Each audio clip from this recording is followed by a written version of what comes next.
ప్రార్థన చేసుకుని ఈ ఉదయకాల కుటుంబ ప్రార్థన మనం ప్రారంభించుకుందాం. దేవాతి దేవుడు మరి చక్కటి ఉదయకాల సమయంలో వేకువజామునే ఆయన సన్నిధి భాగ్యాన్ని మనకు అనుగ్రహించారు కనుక మరి ఆయన సన్నిధిలో ఆయన మనల్ని ఎలా ఉండమంటున్నారో, మనల్ని ఎలా జీవించమంటున్నారో, మరి పరలోకపు తండ్రి ఆయన చిత్తం ఏ రీతిగా ఉన్నదో ప్రభు అయిన యేసుక్రీస్తుల వారి ద్వారాగా బయలుపరచబడింది. ఈ లోకానికి సువార్త ప్రకటన ద్వారాగా అనుగ్రహింపబడింది.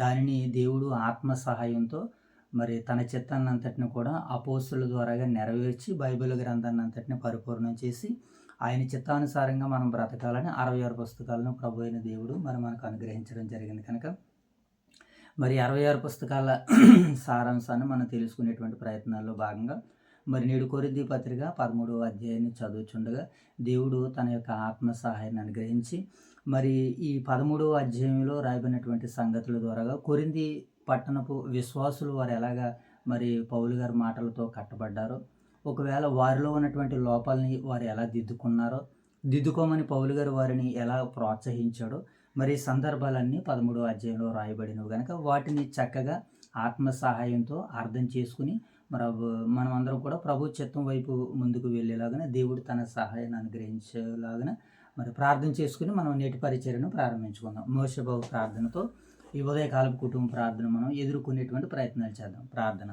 మహాగణుడు మహారథుడు మా ప్రియ బలకు తండ్రి మీ ఘనమైన ఉన్నతమైన శ్రేష్టమైన నామానికే వేలాది వందల శుద్ధులు సోదరు తండ్రి ఉదయకాల సమయంలో తండ్రి వేకువజామున తండ్రి మీ సన్నిధి కాదురు మా మీద ప్రకాశింపజేసిన మీకే వేలాది వందల శుద్ధులు సోదరు తండ్రి ఈ ఉదయకాల సమయంలో తండ్రి కొరింథీ పత్రిక 13వ అధ్యాయం చివరి అధ్యాయం తండ్రి మేము చదువుతుండగా మాకు సమృద్ధమైన తెలివి జ్ఞానం ప్రయాణించండి తండ్రి. 2వ కొరింథీ పత్రిక తండ్రి మొదటి అధ్యాయం తండ్రి ఈ చివరి అధ్యాయం వరకు మీరే తండ్రి ఏ అడ్డంకులు ఏ ఇబ్బందులు మాకు లేకుండా కలిగజేసినందుకు మీకే వేలాది వందల శుద్ధులు స్వాతంత్రం చేయించుకుని తండ్రి. ఇదిగోండి తండ్రి పత్రిక ముగించుకుని తండ్రి రేపటి ఉదయకాల సమయంలో తండ్రి కొత్త పత్రికలకు మేము అడుగు పెట్టించగా మాకు సమృద్ధమైన తెలుగు జ్ఞానం ప్రయాణించండి. ఈ చిన్న ప్రాంతం తప్పు పర్వత సైన్యం నేర్చుకుంటూ యేసుక్రీస్తు నామములో పెట్టిన పరతండ్రి ఆమేన్. జై తల్లి ప్రార్థన. పడుతున్న నామకే వేలాది వందలు చూపించుకున్న తండ్రి ఈ ఉదయకాల సమయంలో వేగరమైతే మీ అక్కడ భాగాలు చేతులు పాడించి నీకు ఎంతమంది ఈ ఉదయకాల సమయంలో కొరింథీ రాసిన 2వ పత్రిక తండ్రి 13వ అధ్యాయం చదువుతున్న ఆ సందర్భాలు అవుతుంది లేచుకులు చేసి నీకు ఎంతమంది తండ్రి. కొరింథీ రాసిన 2వ పత్రిక తండ్రి 1వ అధ్యాయం నుంచి ఈ 13వ అధ్యాయం వరకు ఏ అడ్డంకులు రాకుండా ఏ సమస్యలు రాకుండా మీ సేవలో వాడుక చేసి నీకు ఎంతమంది తండ్రి. ఈ ఉదయకాల సమయంలో నీ పత్రిక ముగించుకుని తండ్రి రేపు ఉదయకాల సమయంలో ఇంకొకరికి మేము అడుగు పెట్టుచుండగా సంవత్సరాన్ని కానీ ఎత్తుకొని అవుతాను మరొక రోజు రాసుకుంటా చేయండి. ఆ వాక్యం చదువుతుండగా ఏ అడ్డంకులు ఏ సమస్యలు రాకుండా చేయండి.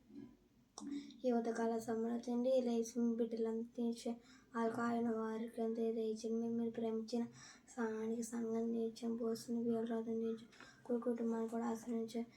2 సంఘాలను సేకరాన్ని కూడా దీవించండి. నూతనంగా తరఫదాతలు మీ సేవకు అందరినీ చేయించండి. ఈ చిన్న ప్రాంతం కొరకు చేయించమని ప్రార్థన ప్రార్థన చేసుకుందాం. మహాగణుడైన మా తండ్రి, మహోన్నతుడైన దేవ, పరిశుద్ధుడైన తండ్రి, మీ ప్రేమ కలిగిన నామానికి కృతజ్ఞతాస్తుతులు చెల్లించుకుంటున్నాం తండ్రి. దేవా, గత కాలమంతా మీ కాపుదలను మీ భద్రతను నాయన మీ యొక్క నాయన తండ్రి నాయన శాంతిని మీరు మాకు అనుగ్రహించు ప్రభా. ఈ ఉదయకాల సమయంలో మీ సన్నిధి భాగ్యాన్ని కుటుంబ ప్రార్థన ద్వారాగా కొరింథీ పత్రిక ద్వారాగా నాయన మీ చిత్తాన్ని మేము నేర్చుకోవడానికి తెలుసుకోవడానికి సిద్ధపడుతుండగా మీ యొక్క నాయన ఆత్మ సహాయాన్ని అనుగ్రహించి మమ్మల్ని ముందుకు నడిపించినందుకే నిండు మనసుతో కృతజ్ఞతాస్తుతులు చెల్లించుకున్నాం తండ్రి. దేవా, యొక్క సమయంలో ప్రార్థించిన ఇరువురు బిడ్డల్ని దయతో కృపతో జ్ఞాపకం చేసుకున్నాం ప్రభావ. వారిని మీ యొక్క శిక్షలోను బోధలను వారిని పెంచుతుండగా తండ్రి మీ సహాయంతో వారిని నింపండి. మీ యొక్క ఆలోచనలు అనుగ్రహించండి. మీ యొక్క ఉద్దేశాలతో నీ పిల్లలు తండ్రి నీకు మహిమకరంగా జీవించేలాగా సహాయం దయచేయండి. దేవా, ఈ యొక్క సమయంలో మరి నాయన మీరు మమ్మల్ని ప్రేమించి ఇచ్చినటువంటి స్థానిక సంఘాలు ఓదూరు వైఎస్ఆర్ నగర్ ఉన్నటువంటి సంఘాన్ని సంఘ బిడ్డలను బట్టి మీ సన్నిధానంలో జ్ఞాపకం చేసుకున్నాం తండ్రి. ఎవరైతే ఈ వేకువజామున ఉదయకాల సమయంలో నేను మిమ్మల్ని నాయన తండ్రి మీ ముఖ దర్శనాన్ని చేసుకున్నారు ప్రభు, వారిని దీవించండి, ఆశీర్వదించండి. వారి పనిపాట్లలో నాయన తండ్రి మీ సహాయ సహకారాలు అనుగ్రహించండి. ఇంకా ప్రభు రాత్రి అంతమాలు కష్టపడి తండ్రి ఏ బిడ్డలైతే ఇంకా నాయన లేవడానికి సిద్ధపడుతున్నారో వారికి నాయన మీ శక్తితో వారిని లేపండి. మీ సన్నిధాన భాగ్యాన్ని అనుగ్రహించండి. అలాగే ప్రభు మరి యొక్క సమయంలో 2 సంఘాల్లో ఉన్నటువంటి బిడ్డలను, వారి కుటుంబాలను, వారి పరిచర్యను, అలాగే వారి పనిపాటులను, వారి ప్రయాణాలను, వారికి నాయన తండ్రి మీ సహాయంతో, క్షేమంతో, వారిని ఆశీర్వాదంతో నింపమని వేడుకుంటున్నాం తండ్రి. దేవా మరి యొక్క ఉదయకాల సమయంలో స్థానిక సంఘం ద్వారాగా కుటుంబ ప్రార్థన జరుపుకునేటువంటి చక్కటి భాగ్యాన్ని మీరు మాకు అనుగ్రహించినందుకే కృతజ్ఞతాస్తుతులు చెల్లించుకుంటూ మరి తండ్రి యొక్క సమయంలో నాయన మీ మాటల్లోనికి వెళ్తుండగా మీ చిత్తానికి అనుగుణించుండగా ఆత్మ సహాయంతో మమ్మల్ని నింపమని నడిపించమని విలువైన సమాచారం మేము వినగలుగుటకు, నేర్చుకోగలుగుటకు, దాని ప్రకారంగా భక్తి కలిగి జీవించుటకు మమ్మల్ని మీరే నాయన మీ యొక్క వాక్యంతో అభిషేకించమని ఆశీర్వదించమని నాయన తండ్రి. అలాగే ప్రభా ఈ మాటలు వింటూ నన్ను యొక్క పరిచయను వీక్షిస్తున్నటువంటి ప్రియులైన పరిశుద్ధులందరినీ మీరు దర్శించండి, దీవించండి, ఆశీర్వదించండి. వారు ఎంతైతే సమయాన్ని, కాలాన్ని ఇచ్చిస్తున్నారో ప్రభు రెట్టింపు దీవెనలతో, ఆశీర్వాదాలతో వారి కాలాలని, దినాలని, సంవత్సరాలని ఆయువుగా, ఆరోగ్యంగా వారికి ప్రసాదించమని వారి పక్షాన్ని వేడుకుంటూ, కోరుకుంటూ తండ్రి ఈ దినములోనైనా చేస్తున్నటువంటి నాయన ఈ దినం అంతటి కొరకు మీ కృపను అనుగ్రహించండి. ఈ దినమంతట్లో నాయన మిమ్మల్ని చూడగలిగే కన్నులను, మీకు లోబడగలిగే మంచి మనసును, మారు మనసును ప్రియులైన పరిశుద్ధులందరికీ మాకుని పరిచయం వీక్షిస్తున్నటువంటి ప్రియులైన వారందరికీ అనుగ్రహించమని మా ప్రభువైన యేసుక్రీస్తు వారి నామం పేరట ఈ ప్రార్థన మీకు సమర్పిస్తున్నాం తండ్రి. రైట్, మంచిది నాయన. మరి యొక్క సమయంలో కొరింథీయులకు రాసినటువంటి 2వ పత్రిక చివరి అధ్యాయాన్ని మనం ముగించుకోవడానికి సిద్ధంగా ఉన్నాం కదా నాయన. మరి యొక్క సమయంలో 13వ అధ్యాయంలో రాయబడినటువంటి సందర్భాలు మనం చదువుకుందాం. మరి పౌలు గారు ముగింపుగా వారికి చివరి మాటలను అందించేస్తున్నారనమాట. ఇంకా మరి వారు రావచ్చు, రాకపోవచ్చు, ఇక 3వసారి అని అంటున్నాడు. కొరింథీ సంఘానికి పౌలు గారు 3 పర్యాయాలు ఈ సంఘాన్ని దర్శించినట్లుగా మనకు కనపడుతుంది. మొట్టమొదటిసారిగా అపోస్తుల కార్యాలలో 18వ అధ్యాయంలో ఆయన మొదటిసారి కొరింథీ పట్టణానికి రావడము, అక్కడ సంఘాన్ని స్థాపించినటువంటి విధానం మనకు కనపడుతుంది. ఏమో ఇది మొదటిసారి ఆయన ప్రయాణంగా వచ్చారనమాట కొరింథీ పట్టణానికి. మరి అపోస్తుల కార్యాలలో మనకు కనపడుతుంది కొరింథీ పట్టణానికి రావడం, అక్కడ ఆయన సంఘాన్ని స్థాపించడం, ఇది మొదటి ప్రయాణం. ఇక 2వ ప్రయాణం 2వ అధ్యాయంలో మనకు కనపడుతుంది. ఈ 2వసారి నేను మీ వద్దకు వచ్చాను కనుక దుఃఖంతో కాకుండా నేను ఆనందంతో మీ మధ్యన సేవ చేయాలని ఆయన 2వ అధ్యాయంలో 2వ ప్రయాణాన్ని వచ్చినట్లుగా మనకు కనపడుతుంది. ఇక చివరిగా ముగింపుగా ఈ భాగంలో కూడా మనకి ఏం కనపడుతుందంటే ఆయన 3వ ప్రయాణాన్ని చేసినట్లుగా మనకి ఇక్కడ లేఖన భాగాలు సెలవిస్తున్నాయి. ఓకేనా. ఇలాగా మరి పౌలు గారు 3 పర్యాయాలు మరి కొరింథీ పట్టణాన్ని సందర్శించడం, వారిలో ఉన్నటువంటి లోపాలను దిద్దడం, వారిని ఆత్మీయంగా దేవుళ్ళు నిలబెట్టేటట్టుగా మరి ఇక్కడ ఈ భాగాలు మనకు సెలవిస్తున్నాయి. కనుక ఇక ఈ అధ్యాయ భాగాలను మనం ఆలోచన చేస్తున్నట్టు సుమారు 13 వచనాలు ఉన్నాయి. ఈ 13 వచనాల్లో పౌలు గారు ఏమని చెప్పిన వెరీ గుడ్ నాయన 14 వచనాలు ఉన్నాయి. ఈ 14 వచనాల్లో మొదటి 4 వచనాలు ఏంటంటే వీరి యొక్క క్రమశిక్షణ ఏ రీతిగా ఉండాలో, ఎలా ఉంటే దేవుడు మహింపరచబడతాడో వారి యొక్క క్రమశిక్షణ గురించి ఇక్కడ మొదటిగా రాయబడింది. ఇక 2వ సందర్భాన్ని చూసినప్పుడు వారిలో ఉన్నటువంటి మోసపోగలు, వారిలో ఉన్నటువంటి విశ్వాసాన్ని ఏం చేయమంటున్నాడు ఆయన, మీ విశ్వాసాన్ని మీరు పరీక్షించుకోండి అంటున్నాడు. చివరిగా 6 నుంచి 9 వచనాల్లో మరి పౌలు గారి యొక్క ప్రార్థనలు మనకి కనబడుతున్నాయి. ఇక చివరి భాగానికి వచ్చేసరికి పౌలు గారు వారిని నూతనంగా కట్టాలనుకుంటున్నాడు, నూతనంగా నిర్మించాలనుకుంటున్నాడు క్రీస్తు యొక్క అధికారంతో. ఇక చివరిగా మరి పౌలు గారు మాట్లాడుతూ చివరిగా ఆయన కొన్ని సూచనలు, ఉపదేశాలు ఇచ్చి ఈ అధ్యాయాన్ని ముగిస్తున్నట్లుగా మనకు కనబడుతుంది. కనుక ఇప్పుడు లేఖన భాగాలను చదువుకుంటూ మనం ముందుకు వెళ్ళిపోదాం. ఈ మూడవసారి నేను మీ యొద్దకు వచ్చుచున్నాను, ఇద్దరు ముగ్గురు సాక్షుల నోట ప్రతి మాటయు స్థిరపరచబడవలెను. ఇద్దరు ముగ్గురు సాక్షులు ఉండాలట. వీళ్ళు తప్పు చేశారు అని నేరారోపణ చేయాలంటే ఆ తప్పుని చెప్పడానికి ఒక 3 సాక్షులు ఉండాలి. నేను తప్పు చేశాను, నా పక్షాన నేను తప్పు చేశానా, లేకపోతే నేను తప్పు చేయలేదని నిరూపించడానికి 3 సాక్షులు ఉండాలన్నమాట. 3 సాక్షులు అని ఎందుకన్నాడంటే ఒకరానికి అతని పక్షాన్ని మాట్లాడతారని, ఇద్దరానికి అతని పక్షాన్ని మాట్లాడరు. 3 అయితే ఒకరి పక్షాన్ని మాట్లాడరు కదా. న్యాయ పక్షాన్ని మాట్లాడడం కొరకు 2-3 సాక్షుల నోట ఉండాలి అని పౌలు గారి మాటని జ్ఞాపకం చేస్తూ ద్వితీయోపదేశకాండంలో రాయబడినటువంటి మాట, మోషే గారి ద్వారాగా దేవుడు ఆజ్ఞాపించినటువంటి ఆ మాటని జ్ఞాపకం చేస్తూ మోషే గారు కూడా చెప్పారనమాట. ధర్మశాస్త్రంలో దేవుడు వ్రాయిస్తూ ఏం చెప్పాడంటే ఎవరైనా ఒక నేరం చేశారంటే ఆ నేరం రుజువు అని చూపించడానికి సాక్షులు ఉండాలి. 2-3 సాక్షులు నోట ఉంటేనే కానీ ఆ వ్యక్తి మీద దోషారోపణ మనం మోపకూడదని పౌలు గారు ఈ సందర్భాన్ని లేవనెత్తుతూ ఈ మూడోసారి నేను మీ యొద్దకు వస్తున్నాను కనుక 2-3 సాక్షుల నోట ప్రతి మాటయు స్థిరపరచాలి. ఎవరైతే లేఖనాలను అతిక్రమించి జీవిస్తున్నారో వారు ఎవరో నాకు చూపించాలి. ఎవరైతే లేఖనాలకు లోబడి ఉంటున్నారో వారి గురించి మీరు సాక్ష్యం ఇవ్వాలి. కనుక మరి ఫైనల్గా ఆయన మూడోసారి వస్తున్నాడు, తర్వాత రావచ్చు రాకపోవచ్చు, అది దేవుని ఉద్దేశం అని మాట్లాడుతూ వ్రాయబడినటువంటి చివరి మాట అన్నమాట ఇది. చూద్దాం 2వ వచనం. నేను మునుపు చెప్పి తిని ఇప్పుడును మీ యొద్ద లేకున్నాను రెండోసారి మీ యొద్దనున్నట్టుగానే మునుపటి నుండి పాపము చేయుచుండిన వారిని మిగిలిన వారికి ముందుగా తెలియజేయనిది ఏమనగా ముందుగానే చెబుతున్నాడట పౌలు గారు. ఏమని చెబుతున్నాడంటే నేను రెండోసారి మీ దగ్గరకు వచ్చి కొన్నాళ్ళు ఉన్నాను కదా, అప్పుడు ఏం జరిగిందో ఈ విషయాన్ని జ్ఞాపకం చేస్తున్నాడు అనమాట. నేను రెండోసారి మీ యొద్ద ఉన్నట్టుగానే మునుపటి నుండి పాపము చేయుచుండిన వారిని మిగిలిన వారందరికీ ముందుగా తెలియజేయనిది ఏమనగాని కొంత వివరణ సమాచారం చెబుతూ ఏమంటున్నాడు. ఇప్పుడు కింద బాగానే చదువుదాం. తెలియజేయమంది, నేను తిరిగి వచ్చిన ఎడల కనికరము చూపను. కారణం ఏంటి? ఇన్ని రోజులు కనికరం చూపించడానికి 2 పత్రికలు రాశాడు ఆయన. ఈ 2 పత్రికల ద్వారాగా కనికరం పొందలేదనుకో, వీళ్ళు కనికరం పొందలేనటువంటి వాడు ఏం చేస్తాడు? కనికరం లేని తీర్పు పొందుతాడు. కనికరం లేని తీర్పు అని అంటే ఇక ఆయన రాగానే ఈయన నేరస్తుడని చెప్పగానే ఇంకా అవతలకి వెళ్ళిపోవడమే, ఇంకా బహిష్కరించేయడమే. అంత కఠిన చర్య తీసుకోవడానికి పౌలు సిద్ధపడుతున్నాడు అనమాట. ఇక నేను మీసారి వచ్చినప్పుడు మీలో పాపం చేశారు, వీళ్ళు తప్పు చేశారు అని ఎవరైతే రుజువు చేయబడతారో సాక్షుల నోట వారిని మరి ఇంకా కనికరించేది లేదు. లేఖనం ఒక మనిషిని ఎలాగైతే శిక్షించమందో అలా శిక్షిస్తానని పౌలు గారు తుది నిర్ణయం తీసుకుంటున్నాడు. అది లేఖనాల ఆధారం వెలుగులో. చూద్దాం. నేను తిరిగి వచ్చిన ఎడల కనికరము చూపను. 4 కింద వచనం చూద్దాం. క్రీస్తు నా యందు పలుకుచున్నాడని రుజువు కోరుచున్నారా? అయినను మీ ఎలడ బలహీనుడును కాను గాని మీ యందు శక్తిమంతుడనై ఉన్నాను. పౌలు గారు ఏమని చెప్తున్నాడు? నేను బలహీనుడినైతే కాదు కానీ మీ యందు నేను బలవంతుడుగా ఉన్నాను. కారణం ఏంటంటే ఇప్పుడు మీకు శిక్ష వేయడానికి నేను సిద్ధంగా ఉన్నాను. కనుక ఈ మాటలతో ఈ లెటర్ అందినమ్మటిని మిమ్మల్ని మీరు సరి చేసుకుంటారా, లేకపోతే మీరు కనికరం లేని తీర్పు పొందుతారని పౌలు గారు వారిని హెచ్చరిస్తున్నాడు. వారిని క్రమశిక్షణలో పెడుతున్నట్లుగా మనకు కనపడుతుంది. ఇప్పుడు 4వ వచనం కూడా చూద్దాం. క్రీస్తు నా యందు అది అయిపోయింది కదా. క్రీస్తు నా యందు పలుకుచున్నాడని రుజువుతో కోరుచున్నారా? అయినను మీ ఎడల బలహీనుడును కాను గాని మీ యందు శక్తివంతుడనై ఉన్నానని పౌలు గారు చెప్పినట్టు కింద మాట చదువుతాం. 4వ వచనం. బలహీనతను బట్టి ఆయన సిలువ వేయబడును గాని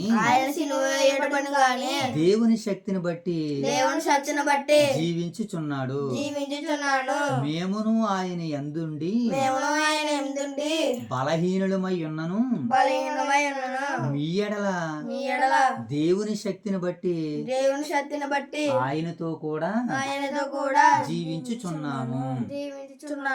ఇక్కడ యేసుక్రీస్తు వారు ప్రభుల వారిని బట్టి మాట్లాడుతూ ఏమంటున్నారంటే ఆయన బలహీనుడే సిలువ వేయబడ్డాడు కానీ దేవుని శక్తిని బట్టి ఆయన ఏం చేశాడు? యేసుక్రీస్తుల వారు తిరిగి లేచారు, తండ్రి కుడిపారసాన ఆసీనుడయ్యాడు. అలాగే మేమును కూడా లోకములో బలహీనులమేమో కానీ మిమ్మల్ని బట్టి మేము బలవంతులుగా ఉన్నామని పౌలు గారు ఆ మాటలను వీరి సంఘాన్ని బట్టి నేను బలంగా ఉన్నానని విశ్వసిస్తున్నాను, నమ్ముతున్నానని ఆ సంఘాన్ని బలమైనదిగా చెబుతున్నాడు. ఏమన్నా ఈ విషయంలో యేసుక్రీస్తుల వారిని కూడా జ్ఞాపకం చేసుకుంటున్నారు అనమాట. ఆయన బలహీనుడిగా సమాధి చేయబడ్డాడు, మృతి పొందాడు, దేవుని శక్తిని బట్టి మరలా తిరిగి లేపబడ్డాడు. అలాగే మేము కూడా లోకాన్ని బట్టి చూసుకుంటే బలహీనుడము, కానీ మిమ్మల్ని బట్టి చూసుకుంటే మేము కూడా బలవంతులమని పౌలు గారు చెప్పినాడు. ఇప్పుడు 5వ వచనం చదువు. మీరు విశ్వాసం గలవారై ఉన్నారో లేదో మీరు విశ్వాసం గలవారు ఉన్నారు. మిమ్మును మీరే శోధించి చూసుకునుడి, మిమ్మును మీరే పరీక్షించుకునుడి. మీరు భ్రష్టులు కాని ఎడల క్రీస్తు మీలోనున్నాడని మిమ్మును గూర్చి మీరే ఎరుగురా. అంటే వీళ్ళ విశ్వాసాన్ని వీరిని ఏం చేయమంటున్నాడు పౌలు గారు? పరీక్షించుకోమంటున్నాడు. కారణం ఏంటి? మనుషులందరి స్వభావాలు ఎలా ఉంటాయనంటే భ్రష్టులుగా మారిపోరు. ఒక చాలా పెద్ద పదాన్ని వాడారు ఇక్కడ పౌలు గారు. భ్రష్టులు అని అంటున్నారనంటే ఆ పదాన్ని ఎంత కోపం వస్తే ఆ పదాన్ని వాడతామో తెలుసా? భ్రష్టులు. ఎందుకనంటే వీళ్ళ పరిశుద్ధులు కదా. పరిశుద్ధులని పవిత్రులుగా ఎంచాలి, గొప్పగా ఎంచాలి, ఘనముగా మాట్లాడాలి వారి విషయంలో, పరిశుద్ధుల విషయంలో. అయితే ఇక్కడ ఆ పరిశుద్ధుల మధ్యలో ఎవరున్నారంటే అపవిత్రులు ఉన్నారు, అపరిశుద్ధులు ఉన్నారు. కనుక వారిని బట్టి ఈ మాట పౌలు గారు ప్రస్తావించడం జరిగింది. అవును, ఇప్పుడు సంఘంలో ఎవరో తప్పిదాలు చేస్తారు, ఎవరో పాపాలు చేస్తారు. ఇప్పుడు దైవ సేవకుడు ఏమని చెప్తాడు? వాక్యాన్ని వివరిస్తాడు. దేవుడు పరిశుద్ధ గ్రంథంలో తప్పు చేయొద్దు, పాపం చేయొద్దని పరిశుద్ధ గ్రంథంలో వేలసార్లు రాయించాడు. ఆ మాటలు మనం మీరుతున్నామని సంఘంలో వాక్యం చెప్పినప్పుడు ఆ మాట ఎవరికి బాధను కలిగిస్తుంది? పాపం చేసిన వారికి బాధను కలిగిస్తుంది. అవును కదా. మరి పవిత్రులుగా ఉన్నవారికి బాధ కలగజేయదు. ఒకవేళ పాపములో పడితే ఎలాంటి పరిస్థితి ఎదురవుతుందని పవిత్రుల ఆలోచనలో పడతారు. పాపం చేసినటువంటి వారు పవిత్రులుగా ఉండడానికి వాక్యాన్ని బట్టి వారు సిద్ధపడతారు. ఇక్కడ పౌలు గారు కూడా ఏమంటున్నారంటే మీరు భ్రష్టులు కాని ఎడలా, మీరు భ్రష్టులు కాని ఎడలా అంటే మీరు భ్రష్టులుగా ఉండొద్దు అని చెబుతున్నాడు. మీరు భాగ్యవంతులుగా ఉండాలి, మీరు స్థిరులుగా ఉండాలి, సిరులుగా ఉండాలి అని పౌలు గారు వారి నుంచి ఆశిస్తున్నాడు. అయితే ఇక్కడ ఏమంటున్నాడంటే మిమ్మల్ని మీరు పరీక్షించుకోండి అంటున్నాడు. ఒక్కసారి సాధారణంగా మనల్ని బట్టి మనం పరీక్షించుకున్నాం అనుకో, మనము భ్రష్టులమో కాదు మనకే తెలిసిపోదు. ఎందుకనంటే ఈరోజు క్రీస్తు చెయ్యమన్నటువంటి కార్యాలు మనం తక్కువ చేస్తాం, ఆయన చెయ్యొద్దన్నది మనం చేస్తాం, ఎక్కువ చేస్తాం. Very good. ఆయన చెయ్యమన్నవి మనం చెయ్యము, ఆయన చేయొద్దన్నవి మనం చేస్తూ ఉంటుంటాం. అందుకనే చాలామంది ఏం చేస్తారంటారు, ప్రార్థన చేయడానికి ఎక్కువ ఇష్టపడుతూ ఉంటుంటారు. కారణం దేవుడు చేయమని వారు చేస్తున్నారు కనుక. కొంతమంది ప్రార్థన చేయడానికి అస్సలు ఇష్టపడరు. కారణం ఏంటి? దేవుడు చేయొద్దన్న వారు చేస్తున్నారు కనుక. ఇప్పుడు దేవుడు చేయొద్దన్న వారు ఎందుకు ప్రార్థన చేయలేకపోతున్నారంటే దేవుడు చేయమన్నవి చేయట్లేదు కనుక. మరి ప్రార్థన చేయడానికి ఎవరు సిద్ధపడతారో? దేవుడు చెప్పిందన్నీ చేసేటువంటి వారు మాత్రమే సిద్ధపడతారు. ఇక మిమ్మల్ని మీరే పరీక్షించుకోండి అంటున్నాడు కదా. అసలు మనుషుల హృదయాలు ఎలా ఉన్నావు అని ఇదే పౌలు గారు ఒకసారి రోమపత్రికలో ఒక మాట అంటున్నారు. 7వ అధ్యాయానికి వెళ్దాం ఒకసారి. రోమపత్రిక 7వ అధ్యాయము 18వ వచనాన్ని చదువుదాం. ఏముంది అక్కడ చూద్దాం. నాయందు అనగా నా శరీరమందు మంచిదేదియో నివసింపదని నేను ఎరుగుదును. ఈయన శరీరమందు మంచిదేది లేదట. నా శరీరమందు నువ్వు పట్టుకున్నాను, చదువు ఒకసారి ఆ మాట చదువు. నా శరీరమందు చదువు ఆ మాట చదువు. ఈయన శరీరమందు ఏం చేయట్లేదంట, మంచిది ఏదియో కూడా నివసింపట్లేదంట. నా యందు అనగా నా శరీరమందు మంచిది ఏదియో నివసింపదని నేను ఎరుగుదును. మేలైనది చేయవలన కోరిక నాకు కలుగుచున్నది కానీ దాన్ని నేను చేయుటకు నాకు కలగట్లేదు. అంటే ఈయన మేలైనది చేయాలనుకుంటున్నాడు కానీ ఏం చేయలేకపోతున్నాడట, చేయట్లేదంట. కారణం ఏంటంటే మనిషి హృదయంలో భ్రష్టత్వం ఉంటే మేలైనది ఎలా చేయగలుగుతాడు?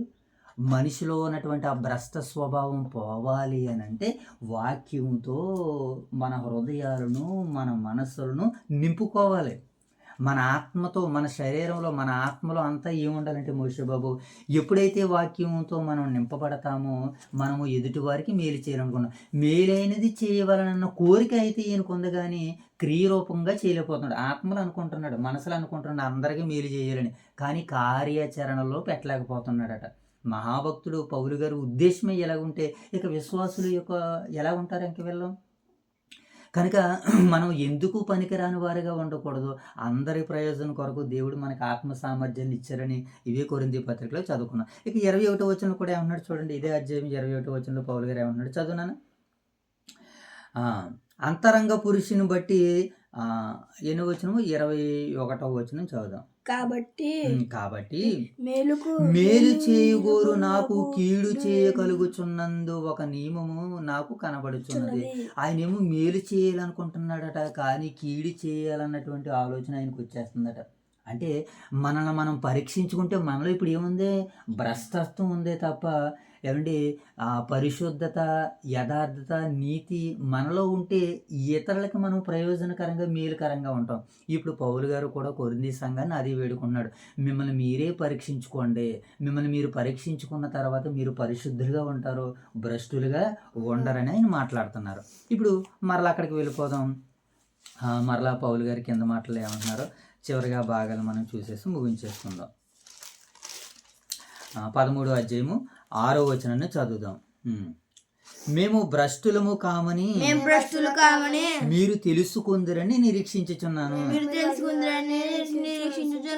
అంటే ఈ పదాన్ని, భ్రష్టత్వం అన్న పదాన్ని, పెద్ద పదాన్ని వాడి మరలా ఏమంటున్నారంటే మీరు భ్రష్టులు కారని నేను నిరీక్షిస్తున్నాను, మీరు మంచివారుగా ఉంటారని నేను నిరీక్షిస్తున్నానని ఆ పెద్ద పదాన్ని వాడి మరలా ఆ పౌలు గారు ఆయన ప్రేమను కనబరుచుకుంటున్నాడు. ఇంకేమంటున్నాడో చూద్దాం. చూడండి, మీరు ఏ దుష్కార్యము చేయకుండా వలెనని దేవుణ్ణి ప్రార్థించుచున్నాను. మేము యోగ్యులమైనట్టు కనబడవలనని కాదు. అక్కడ చూడాలి బాబు, మోషే బాబు, మేము భ్రష్టులమైనట్టు కనబడినను మీరు మేలైనదే చేయవలెనని ప్రార్థించుచున్నాను. పౌలు గారి ప్రార్థన ఏంటట? మేలైనదే చేయాలని వీరి పట్ల ఆయన ప్రార్థన విశ్వాసాన్ని కలిగి ఉన్నాడు. వీళ్ళు ఏ దుష్కార్యము చేయకూడదట, అనగా చెడు చేయకూడదు, పాపము చేయకూడదు, ఆజ్ఞలను అతిక్రమించకూడదు. దుష్కార్యము అని అంటే మంచి కార్యాలకి వ్యతిరేకంగా దుష్కార్యాలు, సత్కార్యాలు మనం చేయాలి. సత్కార్యాలు ఏమిటి? సంఘమంతా ఒక చోట కూడుకుంటున్నప్పుడు సత్కార్యాలతో నిండుకుంటున్నటువంటి వ్యక్తుల్లో దుష్కార్యాలు చేసేవారు ఉండకూడదు, నిలవబడకూడదు. కానీ వారికి రైటు, అధికారము, హక్కు లేదని చెప్తున్నాడు.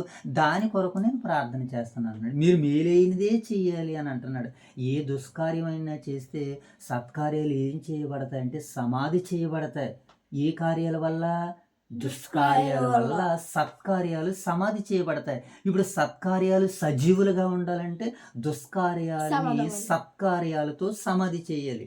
దుష్కార్యాలని సత్కార్యాలతో సమాధి చేయాలి. ఇప్పుడు ఎవరెవరు ఏ కార్యక్రమాలని సమాధులు చేస్తున్నారో, సజీవులుగా ఉంచుతున్నారో మనల్ని మనమే పరీక్షించుకోవాలని పౌలు వారిని హెచ్చరిస్తూ మాట్లాడడం కాదు, ప్రార్థిస్తున్నాడట వారందరి గురించి. మీరు ఏ దుష్కార్యము చేయకుండా వలనని మీ కొరకు నేను ప్రార్థిస్తున్నాను, మీరు మేలైనదే చేయవలనని ప్రార్థిస్తున్నాడట. ఎంత గొప్ప ఉపాధ్యాయుడు చూడండి పౌలు, ఎంత గొప్ప ఆత్మీయ తండ్రి చూడండి, ఎంత గొప్ప స్నేహితుడు చూడండి పౌలు గారు. ఇన్ని రకాలుగా మనం ఆయన ప్రేమను పొందుకోవచ్చు ఆయన.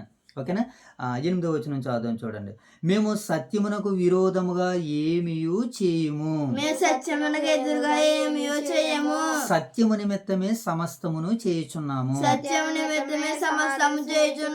మేము బలహీనులమై ఉన్నను మీరు బలవంతులై ఉండున ఎడల సంతోషించెదను. దీని నిమిత్తమే అనగా మీరు సంపూర్ణులు కావాలనని ప్రార్థించుచున్నాను. పౌలు గారు ఏం చేయాలని ప్రార్థిస్తున్నాడట? సంపూర్ణులుగా, అంటే మీ పరలోకపు తండ్రి పరిపూర్ణుడు గనక మీరును పరిపూర్ణులై ఉండండి అని మత్తయి సువార్త 5వ అధ్యాయంలో మరి యేసుక్రీస్తుల వారు మాట్లాడినటువంటి సందర్భాలు మనకు కనబడతాయి. ఓకే, ఇక్కడ పౌలు గారు ఏమంటున్నారని అంటే మీరు పరిపూర్ణులుగా ఉండవాలని ప్రార్థిస్తున్నాడట.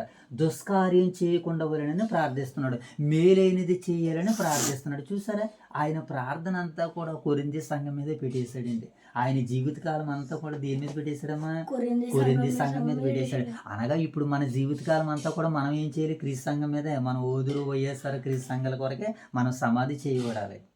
పౌలు కూడా తన సమాధికి అలాగే వెళ్ళిపోడు. సంఘాలు గూర్చినటువంటి చింతతో మహానుభావుడు కన్ను మూసి ఉంటాడేమో, మేబీ ఒకవేళ, బహుశా. లేదా చింతతో కాకుండా వారు స్థిరులై ఉన్నారని ఒకవేళ సమాధికి చేరాడు. మనం ఆయన అనుభవాల్లోనికి వెళ్ళి ఆలోచన చేస్తే అమోఘమైనటువంటి విషయాలు మనందరికీ అర్థమవుతాయి పిల్లలు. కనుక ఇక్కడ ఏమంటున్నాడు అంటే ఆయన మీరు సంపూర్ణులుగా ఉండాలి.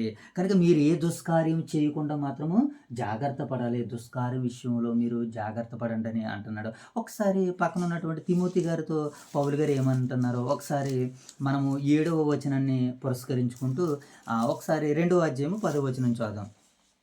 2 తిమోతి ఏమంటే 2వ అధ్యాయము 10వ వచనం ఏమని రాయబడిందో చదువు. అందుచేత ఏర్పరచబడిన వారు మోషేబాబు ఎవరట? అందుచేత అంటే కొరింది సంఘస్థులందరూ కూడా ఏర్పరచబడ్డారు క్రీస్తులో, దేవునిలో, పౌలు గారి ద్వారాగా. ఏర్పరచబడిన వారు నిత్యమైన మహిమతో క్రీస్తు యేసునందలే రక్షణ పొందవలెనని మేము వారి కొరకు సమస్తాన్ని ఓర్చుకుంటున్నాను. నేను మీ కొరకు ఏం చేస్తాను అంటున్నాడు పౌలు గారు? ఓర్చుకుంటున్నారు, సహిస్తున్నాడు. కారణం ఏంటి అని అంటే వాళ్ళలో తిరుగుబాటు స్వభావం ఉంది, వారిలో అబద్ధాన్ని నమ్మేటువంటి స్వభావం ఉంది, వారిలో అపవిత్రత ఉంది, వారిలో దుష్కార్యాలు ఉన్నాయి. ఏమంటే వారిలో ఇలాంటి కార్యాలన్నీ ఉన్నా సరే పౌలు గారు ఏం చేస్తున్నాడట? సమస్తాన్ని ఓర్చుకుంటున్నాడు. కారణం ఏంటంటే క్రీస్తు మహిమ వారి మీదకి ప్రకాశించాలి. అవును, దేవుని మహిమ మన మీదకు ప్రకాశించింది అనుకుంటే లోకమంతా కూడా వెలిగింపబడుతుంది, మనల్ని బట్టి ఇతరులు కూడా ప్రేరేపింపబడతారు. అట్టి ప్రేరేపణలోనికి వెళ్ళాలని పౌలు గారు వీరిని గురించి ప్రార్థన చేస్తున్నాడు. వీరు పరిపూర్ణులుగా ఉండాలని పౌలు గారు వేడుకుంటున్నారు. ఇక కింద భాగాలను మనం చదివేసి ముగించేసుకుందాం. ఎన్నో వచనం అయినా చివరి వచనం 10వ వచనమా?